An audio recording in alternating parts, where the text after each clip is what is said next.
Welcome to the Asbestos Knowledge Empire. What does asbestos management mean to you? I used to really struggle with the asbestos management at my site, but now it's a breeze. It used to be really expensive. I was paying loads, but now I've got my asbestos power team in place. It's so much easier. Asbestos can be a pain in the arse if not handled right. We had to stop the job because asbestos was discovered. Now we don't have that problem. Asbestos management is easier than you think. Asbestos management, be proactive, not reactive. Think about asbestos first, not last. And now your hosts, best-selling authors and asbestos experts, Ian Stone and Neil Munro. Hi, welcome to the Asbestos Knowledge Empire. My name is Neil Munro. So today we are speaking to Charles Pickles. Charles is an active campaigner for change with the asbestos regulations. He basically goes into detail today about what's not working, what should be changed. Charles has got an extensive career in the asbestos industry as a former owner of one of the largest asbestos consultancies, Lucion. So now we're going to get into it. Morning, Charles. How are you? So thanks for coming on the podcast. Today we just wanted to have a bit of a chat around asbestos, the ins and outs, the campaign you're working on, etc. But for those that don't know you, do you want to give us a bit of background about your history in asbestos, where you started, how you came into the industry? Yeah, it was when I was finishing off at uni. The worst piece of advice I've ever been given was, "Don't worry, you won't find any problems getting a job." So I thought, great, I'll go to a bar. I needn't worry about that. It turned out to be just terrible advice. I finished. I suppose I struggled. Nobody wanted a slightly oddball like me working for them. And then the first job I actually got offered was in asbestos consultancy. Right. And I took it, to get my dad off my back. He was doing my head in, whinging on, saying, "Oh, when are you going to get a job?" What did you do at uni then, Charles? That was I did a course in geography. So nothing related then? No. So nothing related. And at the time, I didn't even know I didn't know anything about asbestos. I just took the job to stop my dad flipping having a go at me and get out of the house. For truth be told, I started working for this small firm in southwest London, and then after about 9 months or so, I got asked to go and do a power station overseas, which I thoroughly enjoyed. But again, looking back, it was far from safe. And you only realise that with the benefit of hindsight, and a lot when I started doing in-depth background reading about the topic and about what those fibre levels I was continually exposed to would actually do to you. So it's always a bit of a, and that only came sort of 15 years later when I bothered to do the background reading and the further research and all of it. And then it's a bit of a wake-up call, really. Do you think you had a bit of exposure on that then? Yeah, undoubtedly. So you're always working in, my fibre levels were routinely above the clearance indicator for 7 months. And that was mostly andesite for more than 8 hours a day. And so at the time, so I was a young analyst, and I was telling people what the fibre levels were, and they said, "Oh, that's great, Charles. Thank you very much for your input. That's just hunky-dory. Let's carry on." Well, if I'd known then what I know now, I said, "No, it's not hunky-dory. You can stop what you're doing, and you can rethink, because this is dangerous in a way." And I think, all had those scenarios, haven't we, where we look back 100%. On our careers, and particularly when we were junior analysts or surveyors, and perhaps gone into areas or incidents have happened on site where, you maybe look back and think, "Oh, I think I might have had some exposure during those activities." Definitely, there's several in mind that I look back upon that. You can. At the time, it was like the norm, the done thing. You just got the job done, etc. But looking back, like you say, hindsight, it shouldn't have happened. Those incidents shouldn't have happened. We shouldn't have been in those areas, those kind of things. And I think it was quite regular and commonplace, really. Well, I think that the last question on here is something like, what bit of advice would you give to anyone about asbestos? It's you have a right to ask questions, get informed rapidly. if you suspect you're getting exposed, stop doing it. And if you're an analyst now coming into the industry,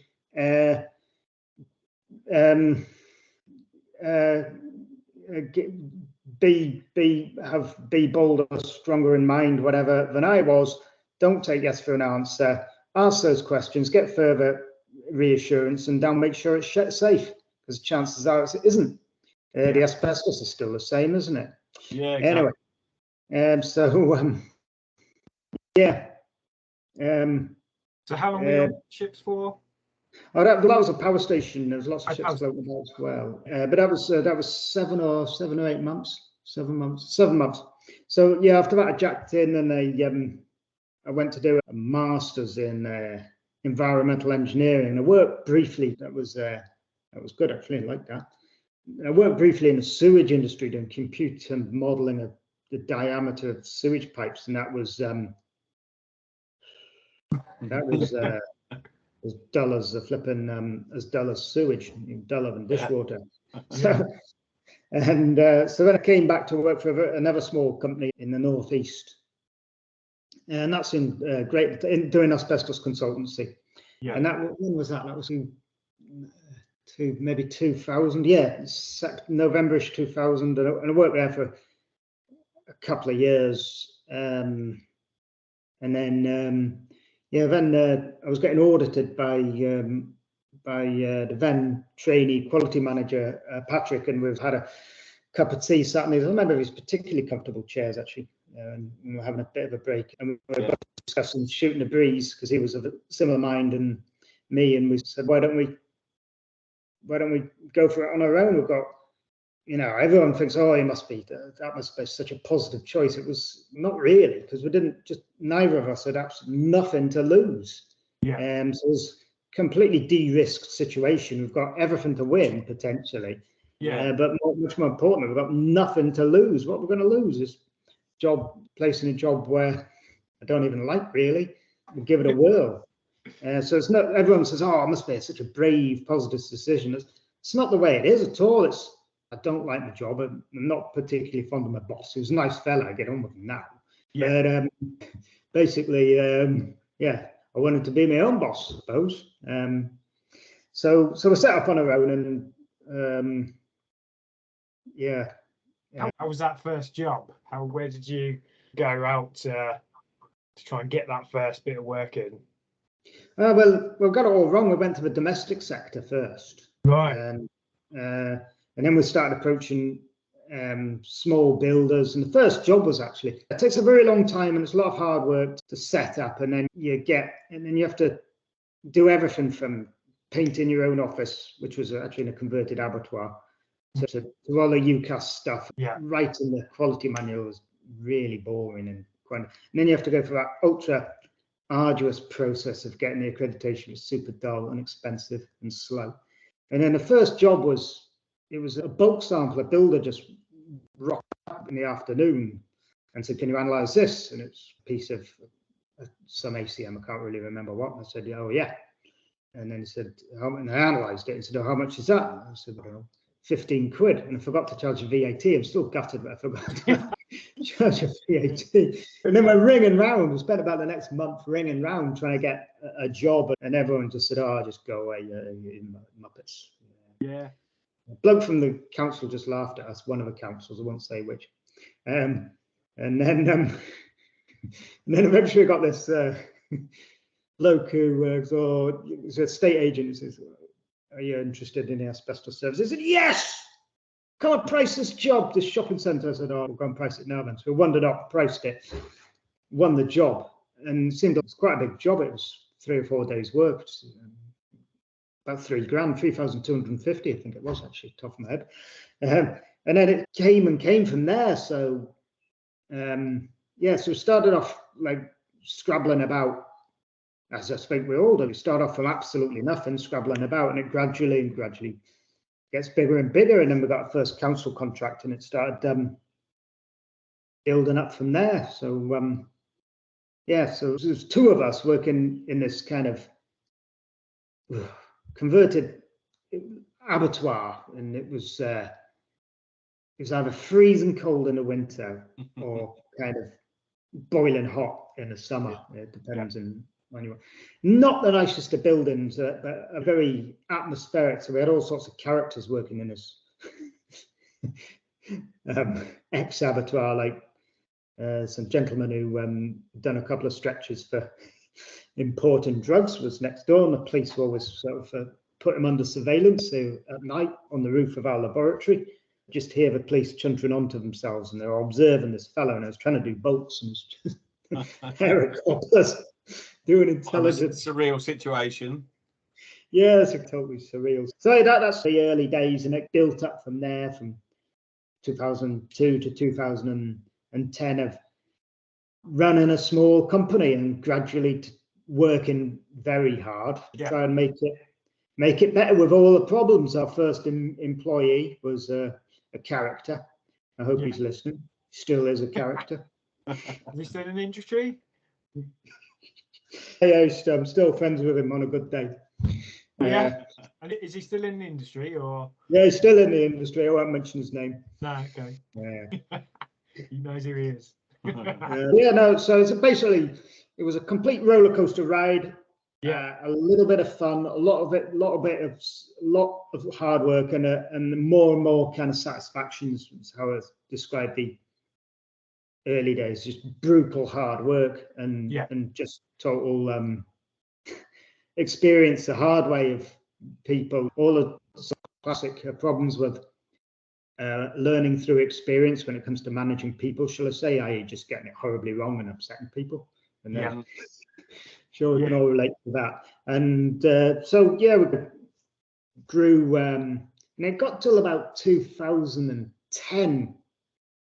Basically, we were just working far too hard, and then we decided to restructure the business a bit and kind of take a little bit of a pressure off ourselves. I employ some managers to do the work, but do more of the work, free up some of our time, and do it better than us, basically, because they're the specialist. So we'll get more work done, and we'll get done better, and that would enable the business to grow. That was the kind of ethos of it all, and it worked really well. And then randomly in about 2011, with June, I got this letter through and saying, do you want to buy this business? Effectively, it's up for sale, and ignored it. And then I just sort of turned it over in my head a couple of times and thought, why not? And so that was turned out to be the first business we bought, and it seemed very obvious what we ought to do there. So then we got into the stage of acquisitive growth, whereby we not just grow organically, we're kind of growing organically quite nicely, but growing seeing if we could buy up other businesses and transform them and other businesses in other sectors as well. And that really worked quite well, and that kind of carried on till about 2016. And then Patrick was approached by a gentleman at whatever it was called, I've forgotten the name of it now, Red Hills, and that was transformative for more than double the size of our business overnight. And so that was kind of that must have been a big move. Did you? That was a big bold move. And then it altered our business in all sorts of ways, and it doubled in size, and then we had to have all these sort of terribly effective and important managers running around telling you what to do, which was it's a kind of and then personally speaking, it became the moment when also it was a kind of pivotal moment, and it pivoted from growing and thinking and enjoying it to, this is too big, I don't really like it anymore. And from that point on, I was not really enjoying it, and frankly I wanted to go from 2016 to 2019, and Patrick was also minded the same. So I began at that point to think much more about, we hadn't been on this complete roller coaster ride to grow the business, and growing it a small business was fun wouldn't be the right word, but tremendously satisfying and fulfilling. And then I wanted to do more on the kind of pure asbestos side, and the more time I spent working with lawyers and advisors and accountants the unhappier I got. I wonder why. Yeah. So then I started thinking about doing further reading into all things asbestos, pure asbestos, and kind of thinking, hold on, I'm co-owning the biggest company in the sector, and I know it's not all that it's cracked up to be. I know that asbestos is not getting managed as it ought to be. I know that when I go to site, whenever one of our lads goes to site, the chances are there's sort of been a mismanagement of asbestos. Yeah. Ever wondered why we're all running around so busy in industry? That's because there's so many instances of mismanagement and exposure out there. That always keeps us busy, you know? Yeah, no, exactly. That's all we've seen. Yeah. So the fact that there's an industry out there employing God knows how many thousands of people evidences, does it not, that asbestos isn't managed well on all occasions. A lot of it's just responding to emergencies, which is incidences of exposure. Yeah. Not good, eh? Just thinking, I became, not interested in the business side. I kind of got where I wanted to be really on the business side. I'm much more interested on the pure asbestos side, and I started speaking about speaking and writing and going to events and kind of trying to do what I'm doing now, but I wasn't allowed to because I was within the professional environment with the company.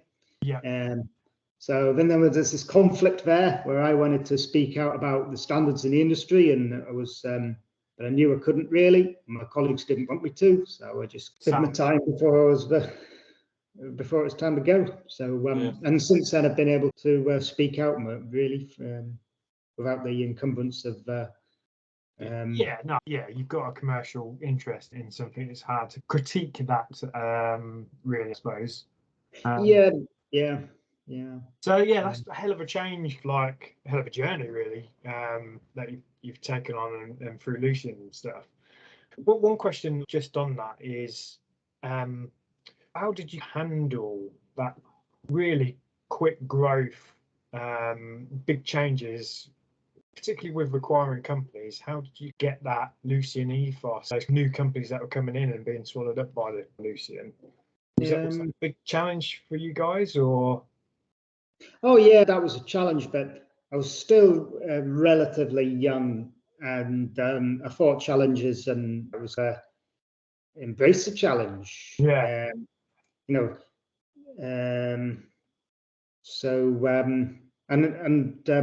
still of a strong opinion, but we improved the companies that we took on and went on to develop them. The changes were all good, and you've just got to be confident in what you're doing, and embrace and deliver a strong management ethos.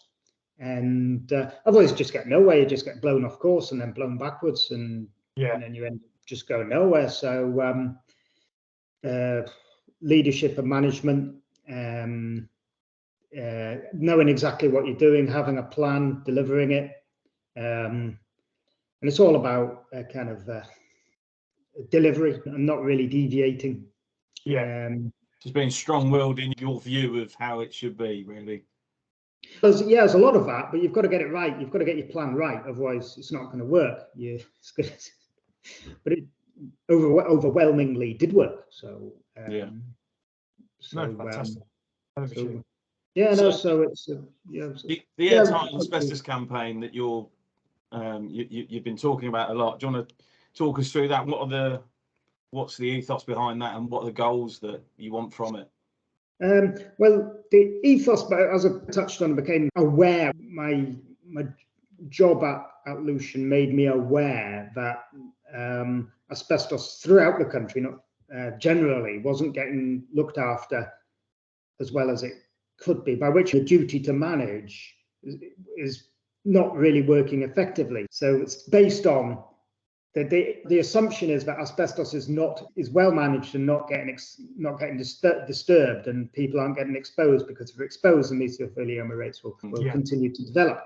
Well, I just looked at it and I thought, my observations and experience is that asbestos is getting disturbed and it's not well managed. And whenever I spoke to the authorities, they would say, "Oh, it's all well managed and for no disturbance, it's all nothing to see here, hunky dory." Yeah. But that's not true. It's not true, because I witness it on a day-to-day basis, as we've kind of discussed. And if it was tiddlywinks, it's we've got some tiddlywinks on the floor, big deal. Yeah. But it's exactly.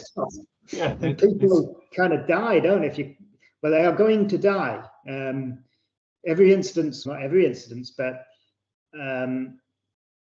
exposure to asbestos increases the death rate from asbestos-related diseases. Let's not be unequivocal about it. And to be sat at senior level in the industry and thought to just get fobbed off by the authorities, I thought this was unacceptable to me. So I decided, no one else is going to speak about it, I'll speak about it. And I had kind of nothing to lose. So it did. I worked with and hired Res Publica to help me engage with politicians directly. That was ethos. And they put a glossy front end on it. So I suppose it's been pretty effective, really. I'm pleased with what. It's definitely started a bit of a movement, yes, which is good. Yeah, because off the back of that, obviously the Airtight report came out, the tracker report has come out, and again, it's all piling on evidence of things that you and I and Neil have been speaking about for donkey's years. The fact that it's not working. Some businesses have got it right, and it does work, but I would say on the whole, there are issues. There's no strategic plan. There's kind of no transparency. There's no data. There's no public transparency. And what we're given is this hogwash, that it's all hunky-dory, it's all under control, zero exposure. For example, I've often thought about this. Do you remember about 10, 15 years ago, there's an exercise in schools, control exposure from glass column tops. And what we did was we squirted expanding foam in the tops. And that was supposed to seal it up, and then we ran a reassurance air test, and that was the job done. I don't know if you can remember. No, definitely. I often ponder that if what we've done at that 15 years ago is, okay, what we'll do is we'll get some red dye and we'll pour it into these column tops, and we'll see if it leaks out, and we'll leave it there for 10, 15 years. And if for 10, 15 years, any of this red dye oozes up in like a pool of red stuff at the bottom, then we'll know we've got some leaks. Didn't do that, and I can rest assured that if we filled those AIB columns up with red fluid, there'd be red fluid just coming out of them willy-nilly. Definitely.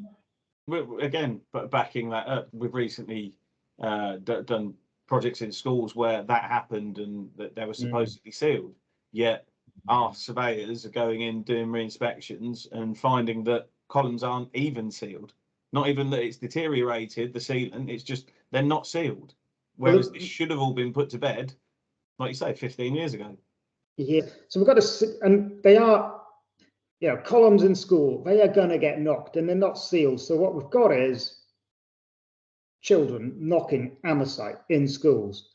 I'm afraid that situation, amosite in children in schools, you can't manage it. It's too hot to handle. They must go. Those schools are dangerous. And it's just, there's a price tag attached to that simple message of delivered there. But, and which is why it doesn't go, which is why the campaigning is necessary, because that we must overcome that price tag. And I think, sooner or later we'll win the battle. It's not going to take. I think there's now a lot of momentum behind that sort of idea, really. That in some scenarios, the asbestos that we've got cannot be managed. It's too hot to handle. I would. The public enemy number one is class schools, because children have got longer to develop the asbestos-related diseases, and amosite's considerably more carcinogenic for mesothelioma than chrysotile. So you've got this zeroing in of crosshairs and fibre type, plus the inevitable disturbance caused by children in school. And that scenario is too hot to handle. There's a manageable number of those. There's 3,000 of those in the UK. So that's public enemy number one. In terms of prioritising resources for the public good, I think we ought to, I would encourage our government to look closely at replacing the worst of class schools. Yeah, where would you say, just in your recent kind of campaigning on this, where would you say is the most resistance to change that you've experienced? Is it the professionals? Is it HSE, or is it kind of government-led, would you say? Because the HSE have obviously been brought into question a little bit, haven't they, with these recent sort of findings and the parliamentary review that they had. And their impression was that asbestos was being managed correctly.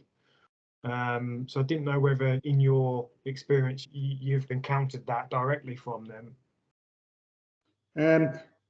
Well, it's one of the issues is they appear reluctant to embrace this message or communicate openly or commission research into this area. So go at it with open eyes. And I think as opposed to sticking to the line that all asbestos is safe, asbestos in situ is of zero risk, which I don't agree with, what they ought to be doing is using the very best techniques to continually test. We've got asbestos, a zero threshold carcinogen in 80% of schools,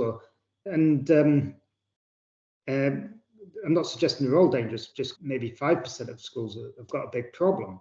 Yeah. And that's where we ought to be targeting the resource. But to come at it, to flip that maxim of all asbestos in situ is zero risk into, well, prove it's zero risk, demonstrate to me that it's zero risk, or otherwise presume it is a risk. Yeah. So there's this, and I think that's what we ought to be doing now. I mean, all the evidence, if you look at the mesothelioma rates, they've not come down, have they? No.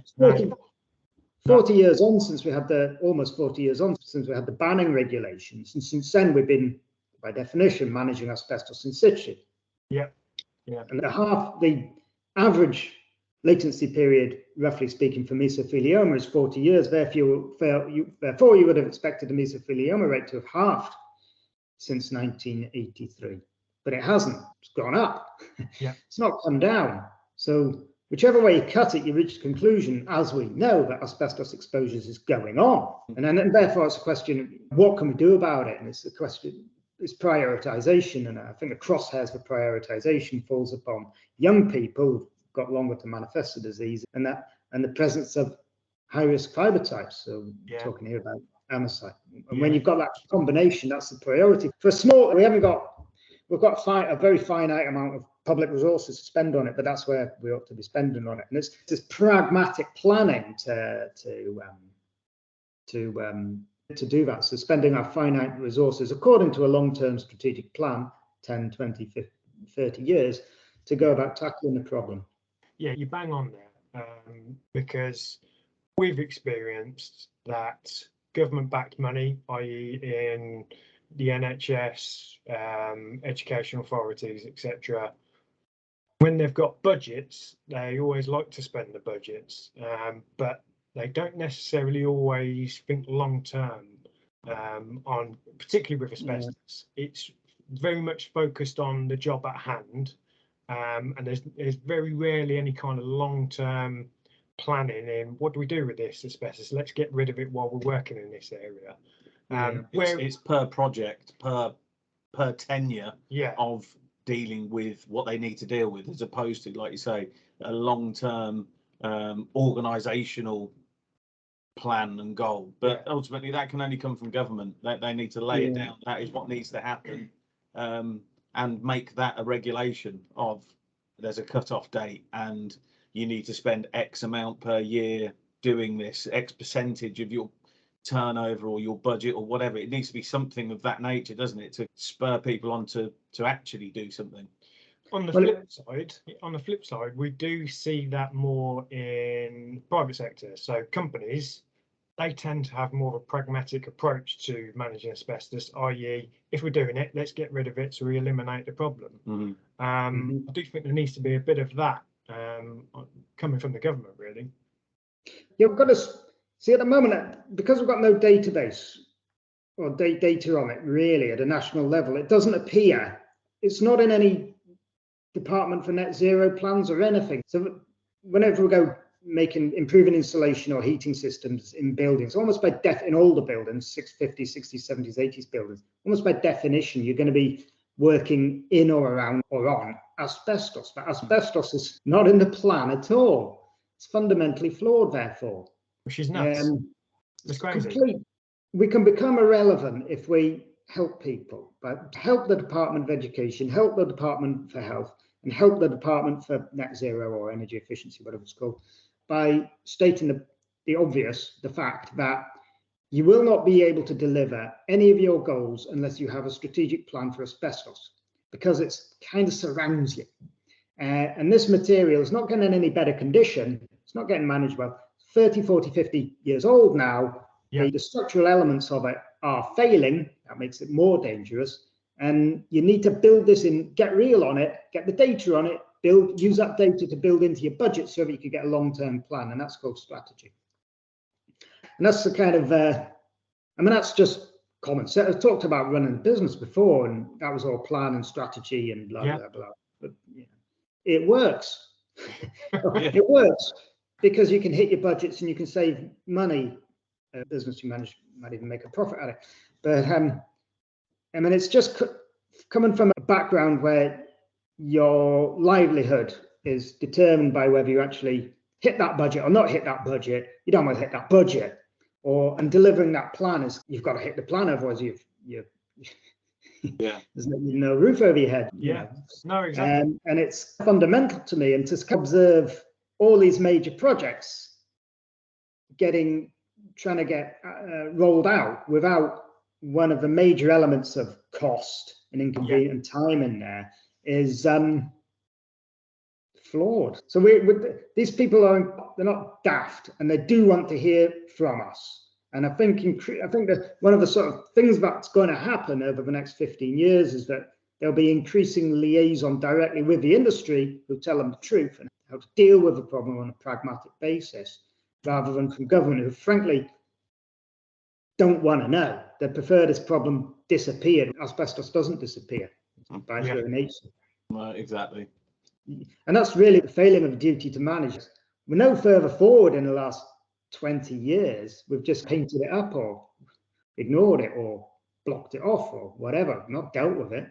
Yeah, no, you're absolutely right. The problem. Yeah. So,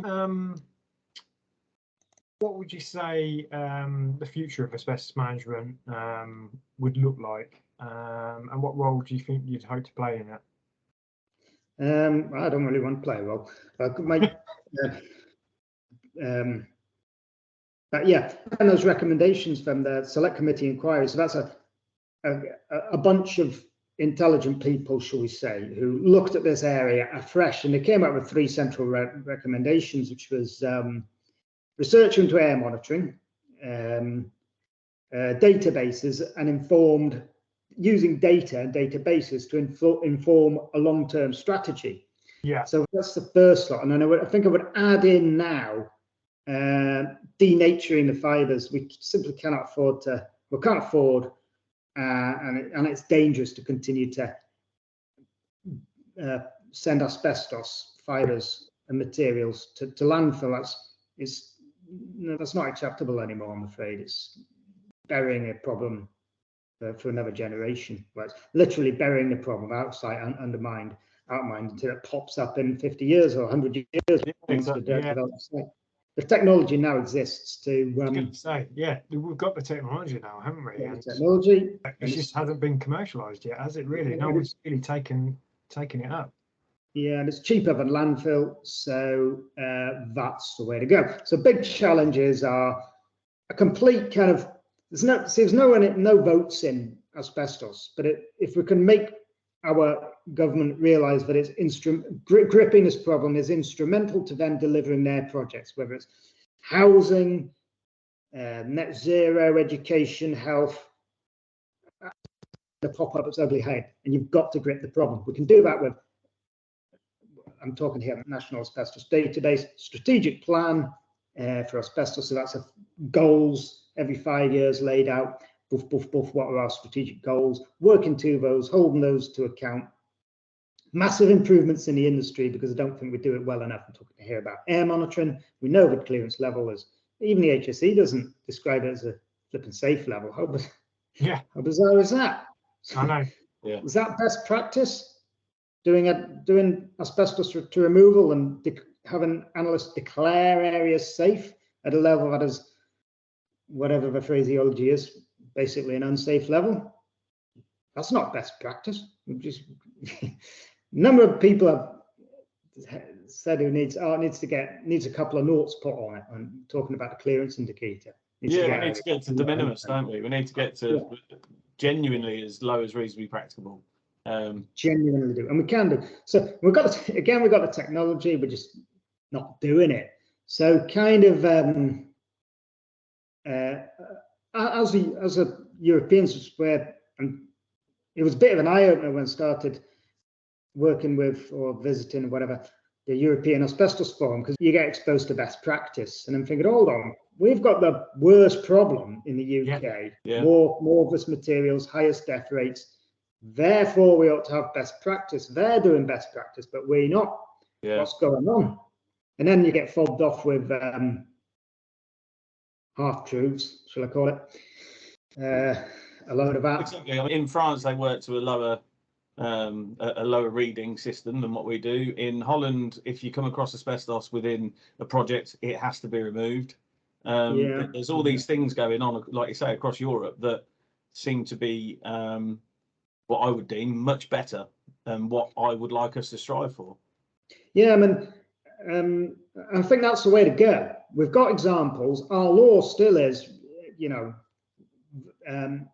vouch out, seek out the best in terms of best practice, and vouch out, implement it. The costs of doing nothing are mounting. We're getting held back as a nation, literally at the moment, because we've just not got a grip on this. So that's kind of the way I would see it going. So it's down in black and white in that select committee report, I'm glad to say. 3 big improvements: database, strategic plan, improvements in air monitoring. If we do that, we'll be well on the way. I'll carry on trying to speak to people about that's a common sense, cost-saving, life-saving, time-saving approach there. But I think if you carry on banging the drum, we will too, and hopefully we can all make that difference and make it better. Yeah, definitely. Thank you very much for your time today, Charles. And, no, it's been a pleasure. Yeah. Thank you very much. Cheers, Charles. Thank you. Bye-bye then. Remember, asbestos first, not last.